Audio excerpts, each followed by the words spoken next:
नमस्कार. गेल्या काही दिवसापासून HSRP नंबर प्लेट लावण्याची मोहीम राज्यात जोरात सुरू आहे.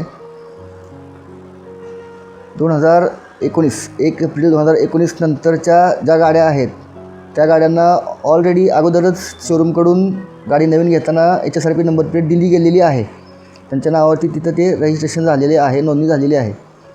1 एप्रिल 2019च्या अगोदरच्या ज्या बाईक आहेत, 3 चाकी 4 चाकी ज्या मोठ्या मोठ्या गाड्या आहेत त्यांना HSRP नंबर प्लेट लावणं बंधनकारक आहे.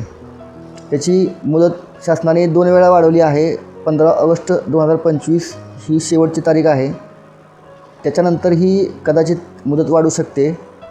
HSRP नंबर प्लेट न लावल्यास शासनाकडून, पोलिसाकडून दंड आकारला जाणार आहे. दंड आकारणारच आहेत ते, त्यात काही पर्याय नाही. त्यात दुसरा ऑप्शन नाही त्याला.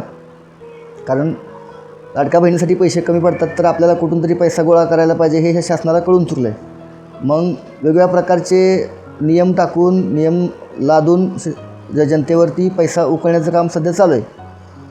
तर 15 ऑगस्ट ही शेवट तारीख आहे. त्याच्यानंतर वाढू शकते, वाढणार आहे असं म्हणत नाही. तर लवकरात लवकर आपली नोंदणी करून घ्या. लवकरात लवकर ऑर्डर बुक करा. नंबर प्लेट नोंदणी केल्यानंतर जवळपास 1 महिना लागतो. जर कोणाची नंबर प्लेट नोंदणी करायची असेल तर मला मेसेज करा, मदत करू आपण तुम्हाला. धन्यवाद.